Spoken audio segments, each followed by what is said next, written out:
Gita and Gospel by J.N. Farquhar, M.A., formerly Exhibitioner, Christ Church, Oxford. The Christian Literature Society for India.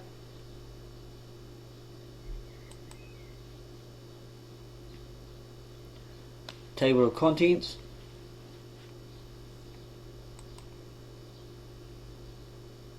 Abbreviations. More abbreviations. Gita and Gospel, Chapter 1. What is the Bhagavad Gita?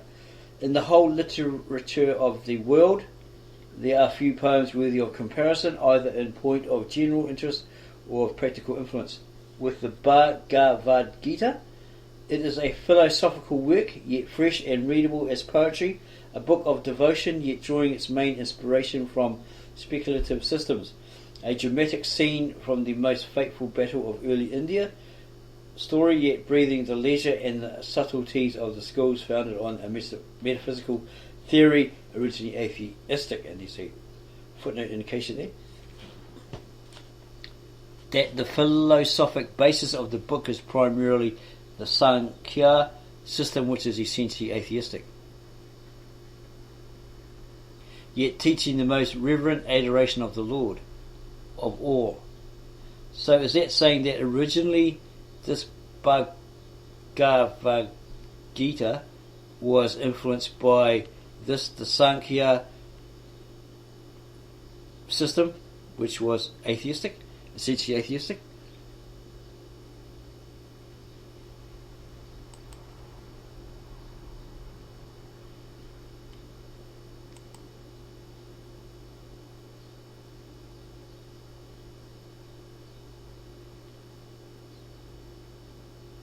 Founded on a metaphysical theory, originally atheistic, yet teaching the most reverent adoration of the Lord of all. Where shall we find a more fascinating study? Then its influence on educated India has been and still is without a rival. Everybody praises the Upanishads, but very few read them. Here and there one finds a student who turns the pages of a sutra, or looks into Sankara or Ramanuja, but the most are content to believe without seeing.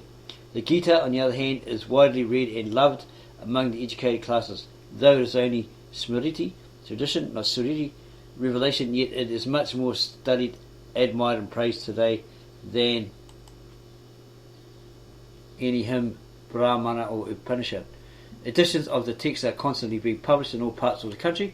Countless translations in English and in Bengali and other vernaculars are to be met everywhere, and books, essays and articles dealing with its philosophy, theology and ethics pour almost daily from the press.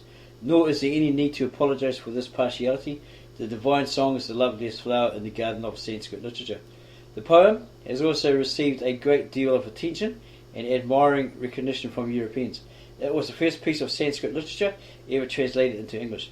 This translation was by Charles Wilkins and appeared as early as 1785 under the title of The Song of the Adorable One. Since then it has been frequently brought before the English public, the most famous version of all being the song Celestial by the late Sir Edwin Arnold. Nor is this strange, for the poem has many attractions for the Western mind. The lofty sublimity to which it so often rises, the practical character of much of its teaching, the enthusiastic devotion to the one Lord which breathes through it, and the numerous resemblance it shows to the words of Christ. Well, let's see that. See if it is right. Fill it with unusual interest for men of the West. But while it has many points of affinity with the thought and religion of Europe, it is nevertheless a genuine product of the soil. Footnote below states that Dr. Arun's attempt, Die Bhagavad Gita übersetzt und erläutert von Dr. F. Lawrence, 1869. Looks like it's the Bhagavad Gita, something with Dr. something with Dr. F. Lawrence, 1869. To prove that the author of the Gita borrowed many ideas from the Bible must be pronounced a failure. Compare Garble, 1983-85, Max Muller, Natural Religion, 1967-100, Hopkins RI 429. So indeed it is all the more fit to represent the genius of India, that its thought and its poetry are lofty enough to draw the eyes of the West. Didn't it say earlier it had similarities to the teachings of Christ? And then down below here it says in the footnote, the Gita never borrowed any ideas or many ideas from the Bible. That's pronounced as a failure. What then is the Gita? Can we find our way to the fountain where the clear stream flows? A brief study of Sanskrit literature may help us. This may help answer our question, were these religions, all of these religions, originally the same or near the same, with the exact, they believed in the one God, monotheistic God, before somebody over the centuries changed them, corrupted them, and added their own philosophies and ideas. What then is the Gita? Can we find our way to the fountain where the clear stream flows? A brief study of Sanskrit literature may help us. 1. Mantra period. A. Composition of the Vedic hymns. When we first meet the Aryan tribes, they were settled partly on the outer, partly on the inner side of the Indus, primeval patronymic of both India and her religion.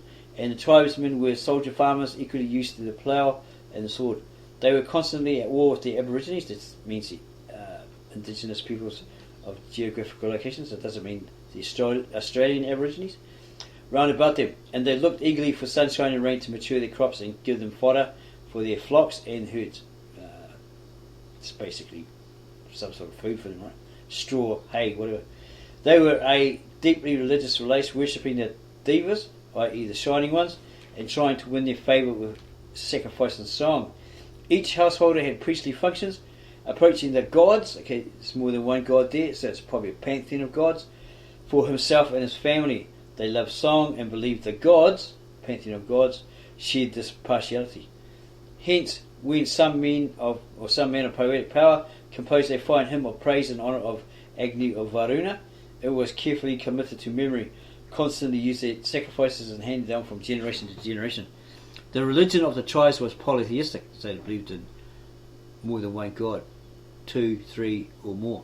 They personified and worshipped the powers of nature, but then again they could have believed in one god, a manifestation of God, and a third member, fourth member of some sort of triune Godhead. The religion of the tribes was polytheistic. They personified and worshipped the powers of nature. Okay, so they worship nature, all the things that occur through nature. Their departed fathers were also believed to be a sort of demigods. I guess that their dead relatives became a sort of demigod, basically. And then they gave them the honour, right? They received the honour of regular worship, so they were into ancestor worship. Frequently all the gods are worshipped together. So there's more than one god, there's many gods. They are often adored in pairs, but more often a single divinity is selected for personal praise. So as an individual, you have one god that you praise, and someone else has one god that they praise, and then the other person has one god that they praise. Right? Beside these many gods, right? Gods in pairs.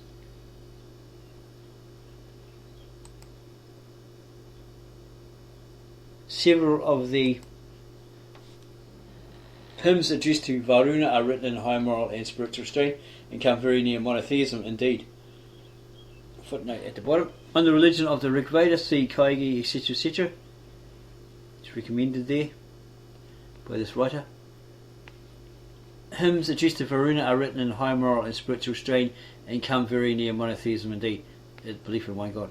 Towards the end of this creative period, philosophic speculation appeared among the Aryans, and a few hymns containing their questions and their theories have been preserved. These deal chiefly with the origin of the universe. Some of the hymns take for granted the existence of primeval matter and ask how or by whom it was transformed into a cosmos.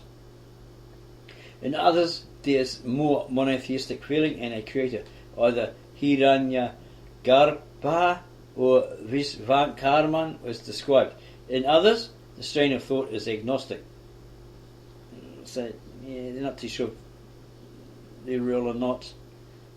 They think they are, they think they might not be. They're doubtful. B. Compilation of the Vedas at a later date. Over 1,000 of the best hymns produced in this early fertile period were gathered together and arranged in a great collection, which is now known as the Rig Veda. Since most of the hymns are arranged in great groups according to authorship, and the hymns in each great group are arranged in smaller groups according to the gods addressed, scholars are agreed that this collection was made for the purpose of guarding the hymns from change and destruction. But this historical collection suggested another of a different order.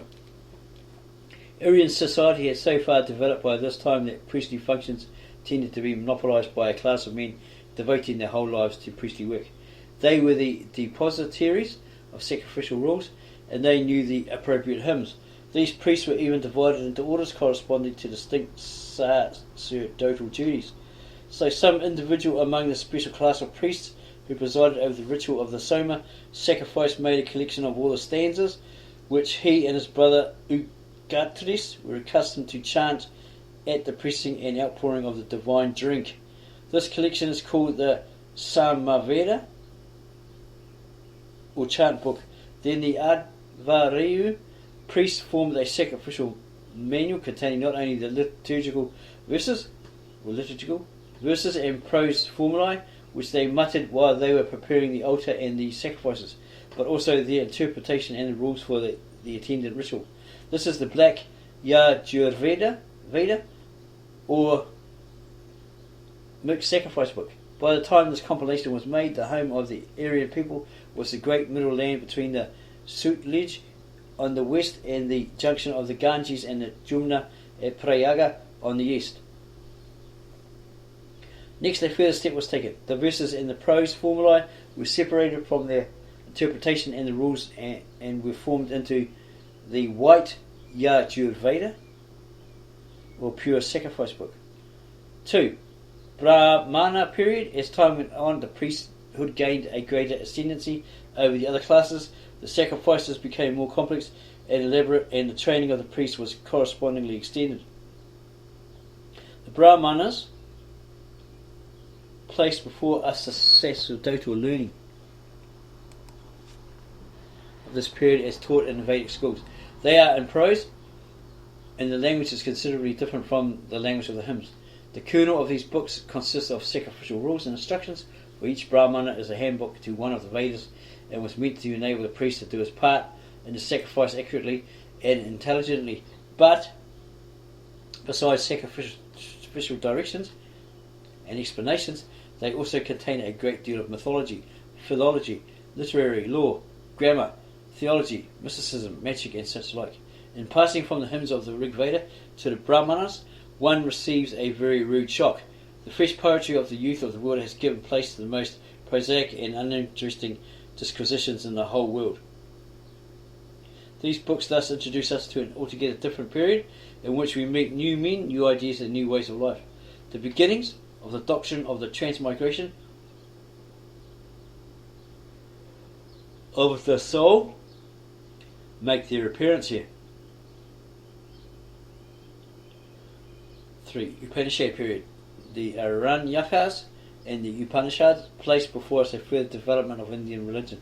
Reflection led to the perception of the great truth that the kernel of religion is not the ritual act but the heart of piety behind it. Many a man who had found the English formulae and the showy ceremonial of the sacrifice a serious hindrance to real religion sought refuge from the noise and distraction of the popular cult in the lonely silence of forest or desert.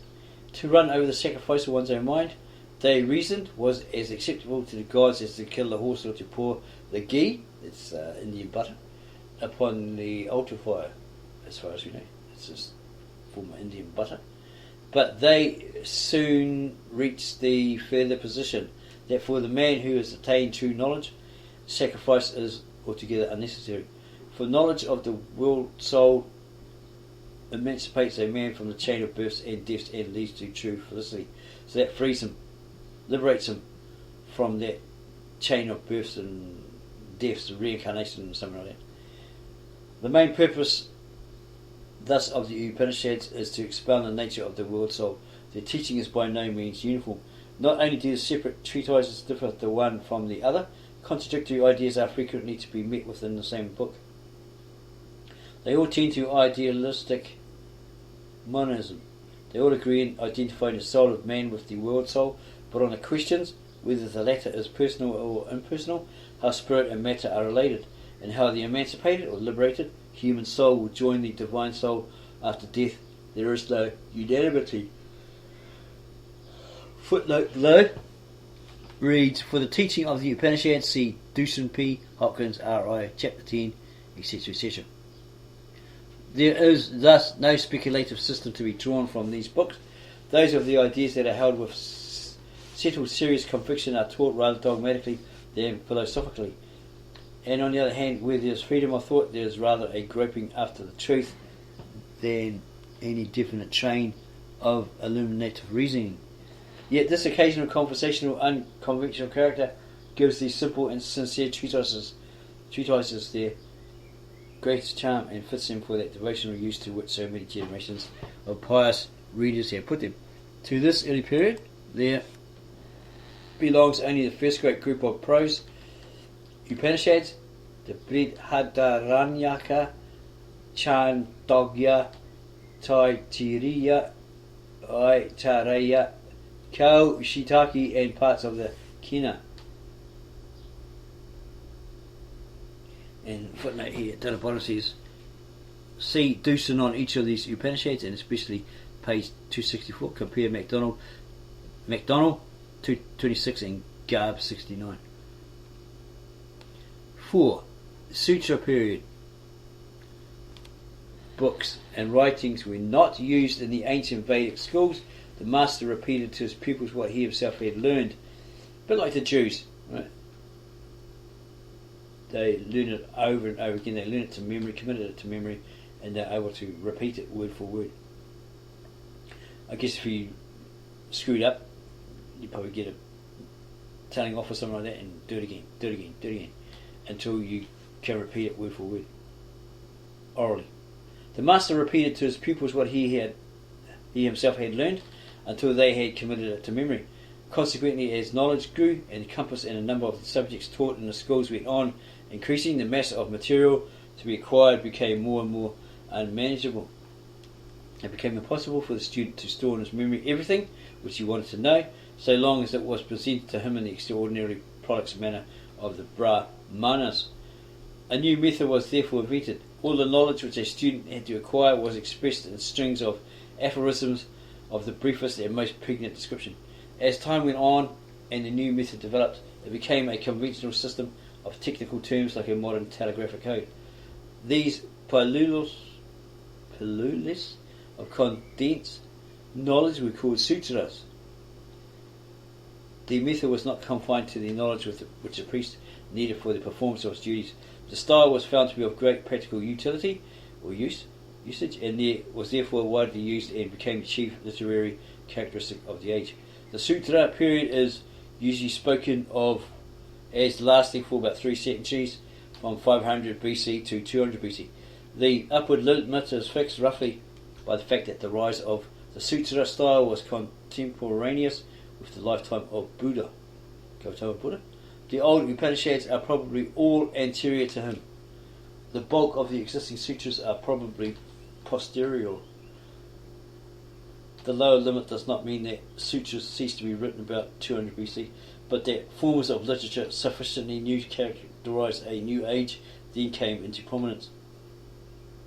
The sutra period also covers the composition and compilation of the books of the Buddhist canon, for Buddha himself stands at the beginning of the period, while the canon was already complete and practically what it is today in the time of Asoka. Note that several parts of the canon are called suttas, which is simply the popular pronunciation of Sanskrit word sutras. The Jain canon also falls within the same period. The philosophical speculation which gave birth to the early Upanishads produced Jainism, Buddhism, and scores of other schools, of which we get glimpses in the early Buddhist books. Most of these schools remained within the lines of Brahmanical order. What distinguished the Buddhist and the Jain was that they broke away and produced new societies. Both these new religions met with extraordinary success, but they did not crush out the old. Brahmanic students continued their speculations along the lines of the old Upanishads, and the fruits of their labours during the period we are dealing with have come down to us in the five great verse Upanishads: the Katha, Isa, Svetasvatara, Mundaka, and Mahanara Yana.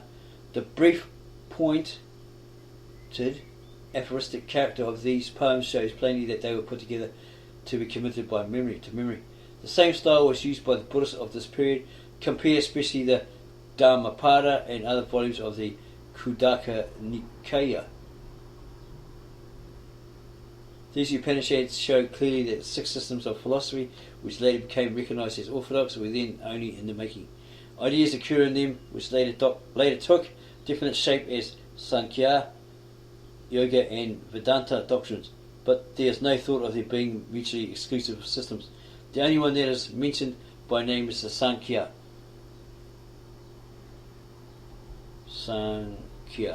That occurs but once. There is a distinct tendency in these poems to adopt the doctrine of grace, i.e. that salvation is not a fruit of true knowledge but a gift of God. The idea of bhakti, which became afterwards so popular, appears but once. Along with these verse Upanishads, we may take three prose works which are slightly later but belong to the same group: the Prasnya, Maitreya, and Mandukya. 5. Dharmasatra period. As the sutras grew out of the Brahmanas, so the Dharmasatras grew out of the sutras, mainly out of the Dharmasutras. The two classes of literature differ, however, considerably in several respects. The Dharmasutras deal only with religious rules, while the Dharmasatras deal with the whole field of law. The sutras are in crabbed prose, while the sastras are in flowing slokas. The sutras were textbooks for students, and we confine each to its own school, while the sastras are meant for popular use and shun the peculiarities of all the schools. These books, above all the Manavadharmasatra, have exercised a very remarkable influence over the life and history of the Hindu people, for they have not only been used in the law courts, but have guided the domestic life of the people in a multitude of ways. The growth of these metrical law books was a long and slow process. Scholars date the period from 200 BC to 500 AD. Manu seems to have reached its present form not later than 200 AD. It was during this period that the earliest of the short Upanishads of the Atharvaveda made their appearance. They fall into four great groups according as they teach: A. Pure Vedantism, B. Yoga practices, C. The life of the Sannyasin, or D. Sectarianism. For our purpose, the last of the four is most important. These sectarian treatises interpret the popular gods Siva under various names such as Isana, Mahesvara, Mahadeva,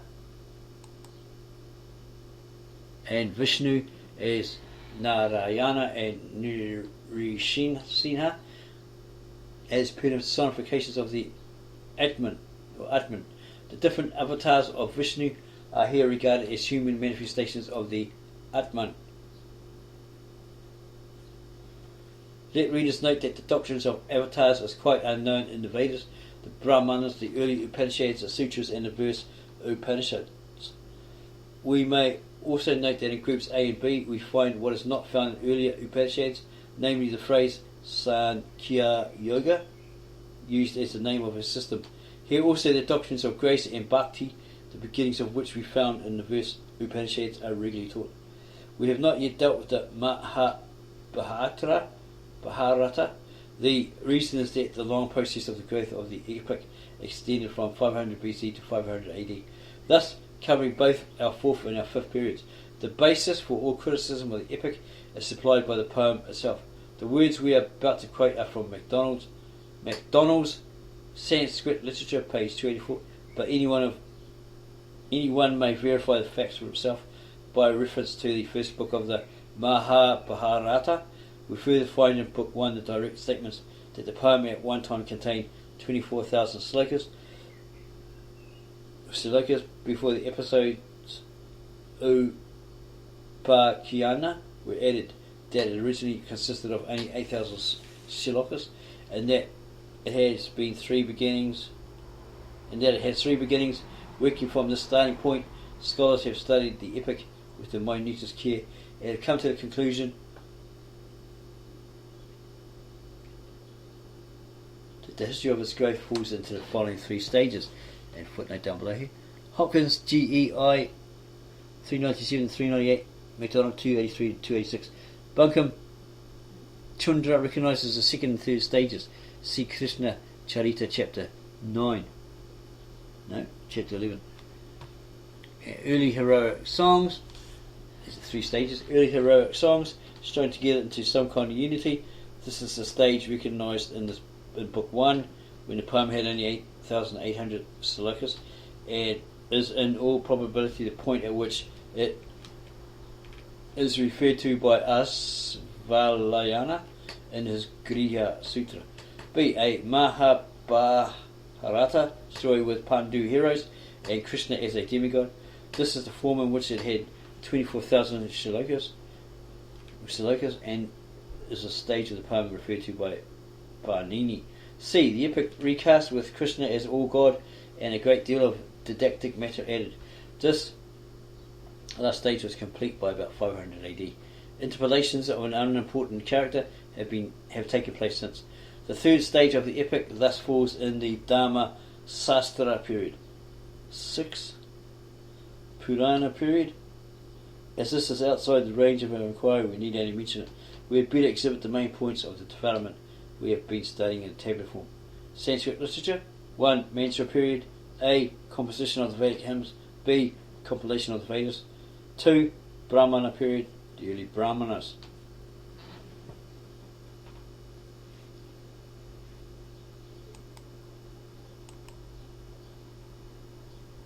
3. Upanishad period. Only the earliest prose Upanishads. 4. Sutra period. The sutras, the verse Upanishads, the Jain canon, the Buddhist canon. 5. Dhamma Satra period. Manu, third stage of the Mahabharata, Yajnavalkya, Narada, etc. Early Atharvan Upanishads. 6. Purana period. We have thus briefly surveyed the history of Hindu literature. What is the place of the Gita in this long evolution? When was it composed? The evidence falls under several heads, which we shall deal with separately. A. The ideas of the Gita. Everyone knows that a large amount of the teachings of the Gita is taken from the Upanishads. Indeed, the poem is frequently spoken of as the milk of the Upanishads. Nor is it only from the earliest group of Upanishads that these ideas are drawn. In the first Upanishads, as we have seen, we have a few scattered references to the ideas of the Sankhya and Yoga philosophies. The word Sankhya itself actually occurs once, and the doctrines of grace and devotion, prasada and bhakti, occur once or twice. All these conceptions and words are as common as possible in the Gita, so that we have no difficulty in perceiving that it is a later work than these Upanishads. But the leading idea of the Gita is that Krishna is Brahma incarnate.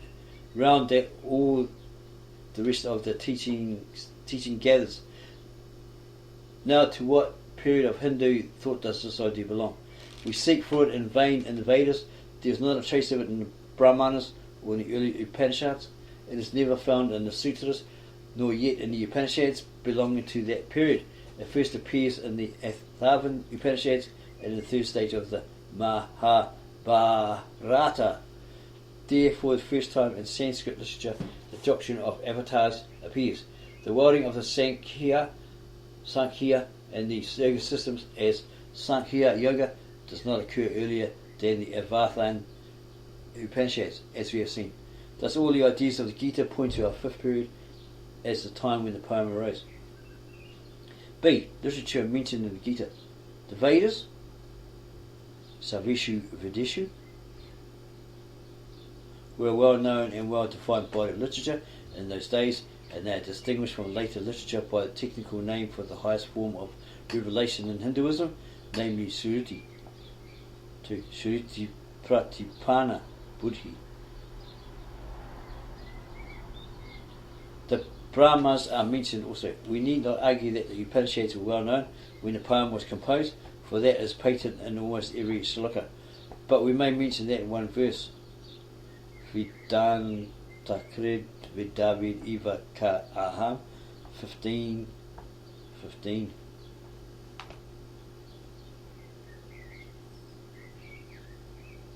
At least they are distinctively referred to. In another well-known passage, sutras are spoken of in contradistinction to Vedic verses. In several places the word sastras occurs. In one of these passages we have the phrase, therefore let the sastra be the authority in determining what ought to be done or what ought not to be done. Clearly the book which the writer had in mind were the Dharma Sastras. They alone could be such an authority as he wished his readers to recognise. Thus the Veda, the Brahmanas, the Upanishads, the Sutras and the Dhamma Sastras are all referred to in the Gita. Clearly this line of evidence points again to our fifth period as the time of the composition of the song. C. The versification of the Gita, and then the language of the Gita, and so forth.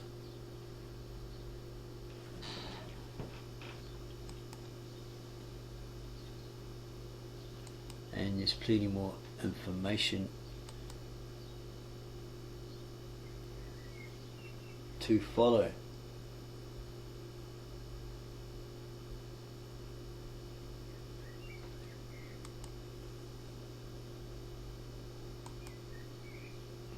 So is there anything here claiming that it's very similar to the biblical scriptures?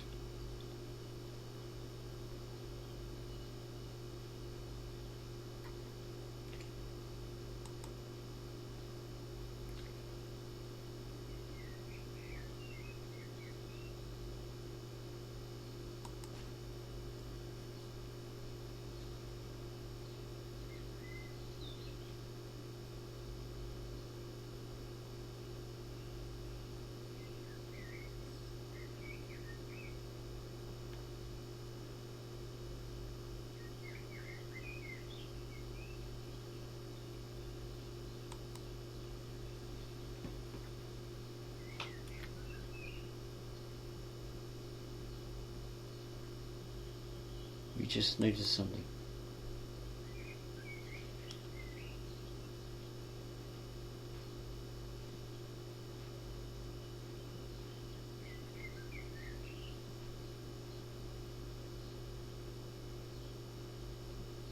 Thus the book is as far as possible from being a fresh divine revelation.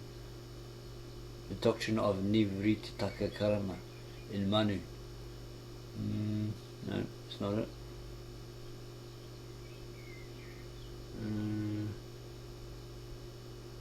The Gita. Probably the Bhagavad. The Gita, we just call it the Gita. Had a long name to say. Sometimes you get tongue tied. Okay, so the book is as far as possible from being a fresh divine revelation. It has a marvellous summing up of the best that had been thought and said in India up to that date. It is the concentrated essence of Hinduism. It is the expression of all the highest hopes, aspirations and ideals of the best Indians that have ever lived. In it we see the Hindu people looking for God, reaching out for God or after God, expressing the deepest desire of their religious nature. It is the revelation of the Hindu people. In reading it we read their innermost thoughts and hear their unutterable prayers. As such it is one of the most precious and interesting documents in the whole world. If anyone wants to understand the Hindu people, let him steep himself in the thought of the Gita. The book is to be read as a spiritual autobiography of Hinduism. Now the chief feeling that finds expression in the Gita is the desire for an incarnate saviour. The Hindu mind calls for a saviour incarnate for the good of man, incarnate to give a clear revelation of the will of God. The definiteness of the idea and the passion with which it is urged stand out in extraordinary contrast with the baselessness of the Krishna story. How startling it is to find that, though there is not a fragment of foundation for it, yet the belief grew up and was not only expressed by a few thinkers, but was passionately welcomed by the myriads of the people of that land, India. Right? The thought that remains in the mind after a perusal of this great work is this: the Gita is the cry of the Hindu people for an incarnate saviour. So were they crying out for someone like Jesus the Christ to be their redeemer, to be their saviour, or were they just crying out for a saviour, but they didn't want him, if they knew about him, if they were aware of him? Did they totally ignore that in favour of their own human created one or claimed divine one?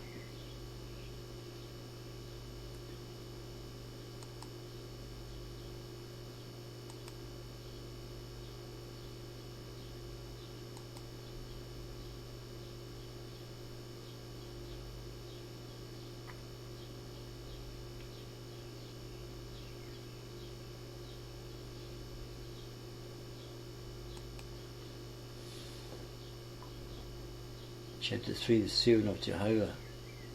The history of Israel is unique in the annals of the nations, its size scarcely worthy of regard, and politics only for one brief reign of any serious account. With no special genius for art of war, for speculative thinking or scientific research, failing to keep even their racial unity in the day of their greatest strength, torn in pieces by every conqueror, deported out of their own land, and even after their return kept in subjection by other imperial races, finally stripped of their temple and sacred city by the Romans and shattered in fragments. This feeble people has yet set its name high besides Greece, and Rome has given the world the only book which all the world reads, and the religion which has produced Western civilization. Again, footnote here below that. The Bible, complete or in part, is printed and published today in 480 languages and dialects. The number of Bibles, New Testaments and portions sold by the various Bible societies of Europe and America in 1905 runs away above 8 million copies. These figures do not include the Bibles and New Testaments sold by ordinary publishers. If it were possible to gather the statistics of their sales, we may be sure that they would amount at least to 4 million copies. More. What a book that must be, which circulates in 480 languages and is sold at the rate of 12 million copies per annum or year.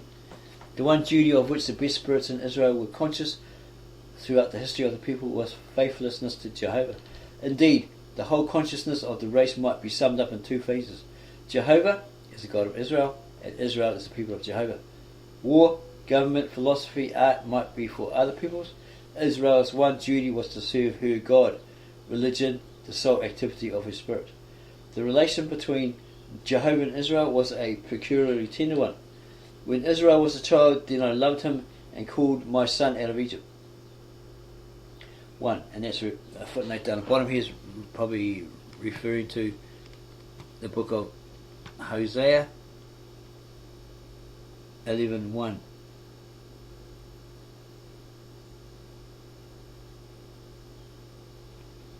When Israel was a child, then I loved him and called my son out of Egypt, says Jehovah by the mouth of one of his prophets. As Israel was Jehovah's son, he had to be taught, trained, disciplined. The history of the people within is simply the record of Jehovah's dealings with them in this process of loving and patient training. Israel's education was chiefly in the hard school of experience, in national disaster and disgrace, in national recovery and victory, but not in events alone. Jehovah spoke his will out clearly through a series of most remarkable men known as the prophets. What is most noticeable in these men is the directness and the certainty of the message they brought from Jehovah to his people. Usually it was criticism and condemnation with a definite declaration of coming punishment, but now and then it was comfort and consolation, with the promise of speedy help and relief. It would be most interesting to trace the history in detail and to watch how the people were led step by step to fuller and clearer knowledge of God, but we must not stay for that here.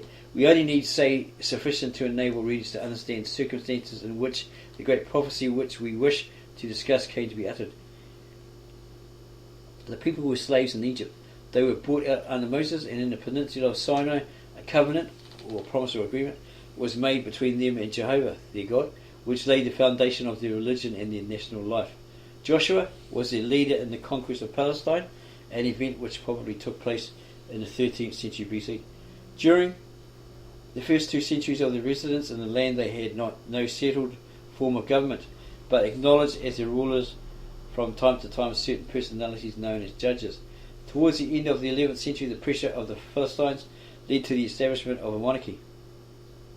Saul knit the people together, David built up a petty empire, Solomon gave his attention to commerce and internal organisation. But after these 3 reigns, the nation fell in two. From 937 BC onward, for 2 centuries, instead of one state, there are 2 rival kingdoms, the northern called Israel and the southern Judah. The great events of these centuries occur in Israel. Through the prophets Elijah and Elisha, the people were taught that Jehovah would never consent to be one among many gods. They must worship Jehovah alone. Later, Amos prophesied that Jehovah would bring about the destruction of the kingdom of Israel because the people would not live righteously.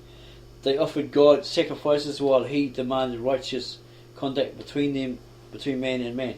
But they could not believe that Jehovah would destroy his own chosen people. How can we believe that he would destroy the only people in the world that he has made himself known to? Swift comes the answer. You only have I known of all the families of the earth, therefore I will visit upon you all your iniquities. Amos 3:2. Israel had greater privileges than any other people, therefore Israel had a deeper responsibility and would receive a severer punishment. In 722 BC, the Assyrians overthrew Israel and carried away 27,290 of the leading inhabitants and settled them in Mesopotamia and Media. 2 Kings 17, 1-23. The figures are from an inscription of Sargon, the victorious Assyrian king. See Authority and Archaeology 101. The prophecy of Amos was thus literally fulfilled. The kingdom of Judah, which was not involved in the fate of Israel, stood for rather more than a century longer. Isaiah was a prophet of Jehovah in Judah, where Israel fell. He condemned his own people just as Amos had condemned Israel, because they identified religion with ritual and would not give Jehovah what he wanted, namely righteousness. The state of the people was so bad that Isaiah declared that nothing could cure them. Jehovah would intervene, the bulk of the people would be destroyed, but a righteous remnant would be saved. Towards the end of Isaiah's life, Sennacherib, king of Assyria, came, devastated the land of Judah, took many of the cities and demanded the surrender of the capital Jerusalem. Isaiah advised the king not to yield and prophesied that the Assyrian would not be able to touch the city. His prophecy was fulfilled to the letter. The huge Assyrian army was suddenly annihilated by some unknown cause, probably pestilence, and Sennacherib hastened back to Assyria. It's 2 Kings 19:35-6.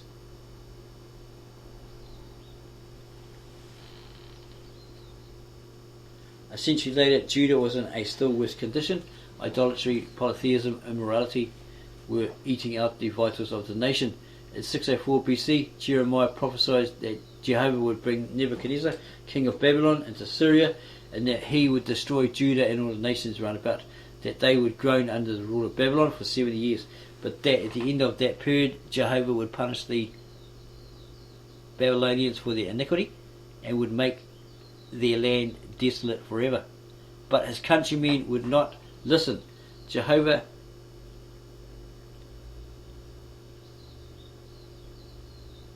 had saved his people from the Assyrian in the time of Isaiah.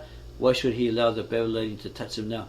Yet in 585 BC, Nebuchadnezzar took Jerusalem, burned the city and the temple, and carried away the king and all the leading families to Babylon. Once more, the word of Jehovah, as spoken by his prophet, was literally fulfilled. But what was to be the end? Jehovah seemed to have utterly destroyed his chosen people. What was his purpose? What good was to come out of it? The people of the northern kingdom, carried away in 722 BC, soon lost their religion. and were in consequence speedily lost themselves among the peoples of the east. Not so the captives of Judah. The training of Isaiah and his disciples and of Jeremiah and his friends had taken fast hold of their hearts, so that even in a foreign land, far away from home and temple, they held by the religion of Jehovah. Nor is that all. They began to take their religion seriously. They began to perceive that the prophets were right in declaring that Jehovah was a very different God from the gods of the nations around them, that he would not be satisfied with sacrifice and song, but demanded heart worship and righteousness. But although they clung to their faith in Jehovah, they were naturally greatly depressed by the seeming hopelessness of their captivity. To rebel against the Babylonians and by the sword regain their freedom and their land was an utter impossibility. They were altogether helpless under the omnipotent empire. But about 550 BC, Cyrus, an Elamite king began a great career of conquest. In 549 he overthrew the Cimmerians under their king Astyages, and by 546 he was master of Persia. He then went further west to subdue Asia Minor. It's Psalms 87 by the looks of it. 2. The details have now been read in Cyrus's own inscriptions, Hastings Dictionary of the Bible 1, page 541.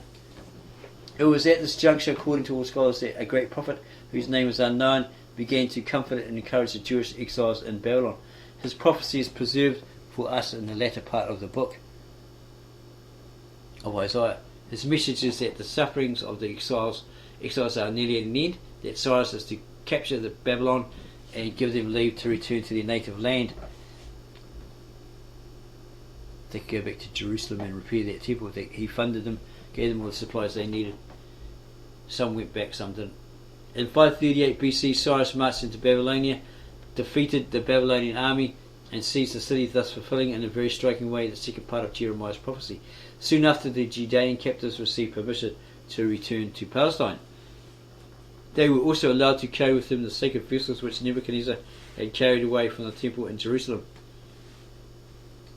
Ezra chapter 1. The prophecy of restoration was thus triumphantly fulfilled. One company of exiles went at once and others followed them later. The people of Jehovah in this way began life afresh after the great national punishment of the captivity. They had thoroughly learned one lesson at least, namely this, that Jehovah spoke through his prophets. So in their new system, while they retained the old ritual of the temple, they made careful provisions for the preservation of the writings of the prophets and for the instruction of the people in the Mosaic law. We need trace the history no further, for it was this post-exilic Judaism, with its great care for the scriptures and its energetic attempts to instill them into the minds of the people, that formed the environment of Jesus and his work. But we must now return to the great prophet who spoke consolation to the exiles in Babylon and study his ideas. His conception of God is very lofty. He illustrates in many ways his holiness, his faithfulness, his tender sympathy, his omnipotence, his absolute sway among nations, and his power of foretelling future events by the mouth of his prophets. On the other hand, the prophet's conception of the duty and destiny of the people of Jehovah is correspondingly high. Israel has been created and chosen by Jehovah, and therefore is precious in his sight. But he did not choose them out of favoritism, nor was it his purpose to heap blessings on them merely for their pleasure and aggrandizement. Israel is a servant of Jehovah. The service they have to render is to reveal God's character and purposes to all the nations of the earth. This is the end of their election and of their long training. But as in the past the nation had fallen far short of Jehovah's ideal, so now in Babylon the people as a whole is very far from fit for the work which God has for them to do. Who is blind but my servant, or deaf as my messenger that I send? Consequently, there is a further choice within the chosen people. The use of the title, the servant of Jehovah, is narrowed. The prophet knows that God's ends will be worked out, that through Israel Jehovah's name will be carried to the ends of the earth. He also sees as clearly that the nation as a nation is unfit for this lofty duty, so he recognises that the servant who shall do this work will be found within the people. Whether he identified the servant of Jehovah in this narrow sense with a small group of really God-fearing men who formed the soul of Israel in his own day, or whether he thought of an individual to be specially prepared for the task by Jehovah, we do not know. Most probably this point was not clear to the prophet himself.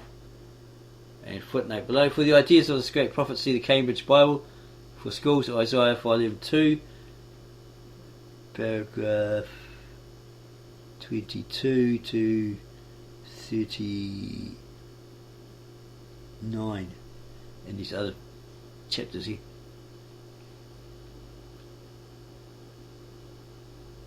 In the first of these, Jehovah describes his servant's character and work. In the second, the servant tells how Jehovah prepared for him for his task. In the third, we have a portrait of the servant as a martyr, while in the fourth, he is represented, though righteous himself, as dying a shameful death as an atonement for the sins of the unrighteous. So it looks like here's this first character, the servant, and the second one tells somebody else how Jehovah's going to do it, has prepared him for the task. And the third, we have a portrait of the servant as a martyr. That would probably be Simon Kokwa, the one that the Jews thought was going to deliver them from the Romans, rise up a strong bunch of fighters, but he was like cornered in a valley somewhere and beheaded by Romans. So they're very sad that their thought of Messiah was killed. And then Christ came along and he thought, oh yeah, he's going to be another Simon Kokwa, lead us against the Romans, right? We'll take over, restore Israel for ourselves, and he'll rule and all that sort of stuff. But he didn't come for that. He was righteous. He died a shameful death, i.e. on the cross, as an atonement for the sins of the unrighteous, for every sinner. And it's probably talking about Jesus the Christ. Well, it definitely is talking about Jesus the Christ. It is to this fourth poem that we would direct the attention of our readers. The atoning death of the servant of Jehovah. And it's a poem or verse about Jehovah, which goes, it's quite long. Israel, poem about Israel. The prophet, and then Jehovah, and then end. In this marvellous poem we have four successive vignettes of the servant. There first rises in the prophet's mind a vision of the awestruck wonder with which the nations and the king shall gaze on the servant of Jehovah, when after unequalled humiliation he shall be uplifted in surpassing glory. The next picture takes us back to his life of humiliation. He grows up with nothing in him to strike the eye or attract the attention of men. Nay, rather all turn their back on him as worthless, contemptible, smitten with divine punishment. But along with this sorrowful portrait there comes a passionate confession of the men in Israel that the servant in all his sufferings had been bearing their sins. The third picture shows us the suffering servant in uncomplaining meekness enduring a criminal's death with all its shameful associations, yet this death is explained as occurring in accordance with God's will. It was prophesied, and it's being a guilt offering. The series ends in triumph. The righteous servant, by bearing iniquity, will make many righteous and will achieve the glory and the reward of the conqueror.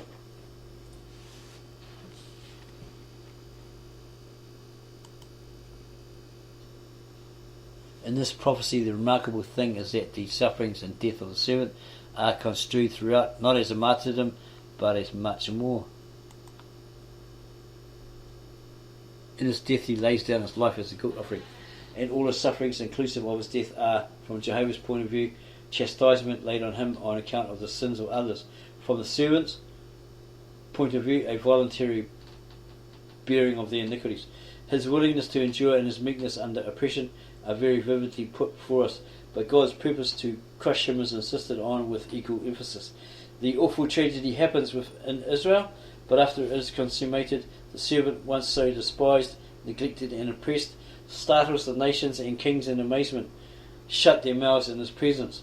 The purpose of the dread sacrifice is to bring men to righteousness, and that end, we are told, will be widely accomplished. Whence did the prophet draw the idea of his prophecy? If any piece of literature bears signs of inspiration, this does. But the experience which enabled him to become the vehicle of inspiration in this particular case may also be conjectured. The sufferings which many of the prophets, and especially Jeremiah, had endured at the hands of their fellow countrymen had made a profound impression upon the best minds in Israel, and the affliction of the exiles in Babylon was manifestly not merely penal but also purificatory, or purifying, a means of purification.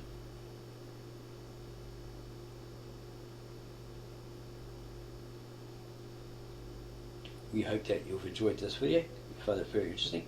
If so, subscribe to our channel, give us a like, add your comments below the video, and then go share it with everybody you know, you love, your neighbours, strangers, etc.